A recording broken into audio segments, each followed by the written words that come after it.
এটা তো ওদিক দিয়ে। সেদিনকে তো ফিটিসি দিয়েছে আর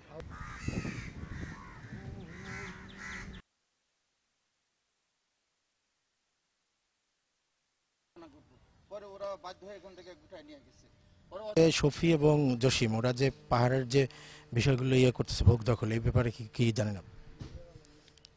আসলে আমরা যখন থেকে এখানে বসি তখন আসলে বুঝতাম এখানের সুন্দর একটা পরিবেশ ছিল সেটার জন্য, কিন্তু আস্তে আস্তে যখন দেখলাম একটা দুইটা ঘর তোলা হচ্ছে, আমরা ব্যাপারটা মানে এখানে রাজনৈতিকের যারা জড়িত আছে তাদের মাথায় দিই যে এটা নষ্ট হয়ে যাচ্ছে, কিন্তু আমরা জানতাম না যে এদের পিছনে ওরাই দায়ী। এই যে যে শফি এবং জসিম যারা এখানে এই পাহাড় ওখানেও তারা একদম বাঁশ গাছ কোলে যেসব মানুষ বাস করেন তারা নিতান্তই গরিব মানুষ, এ বিষয়ে কোনো সন্দেহ নেই।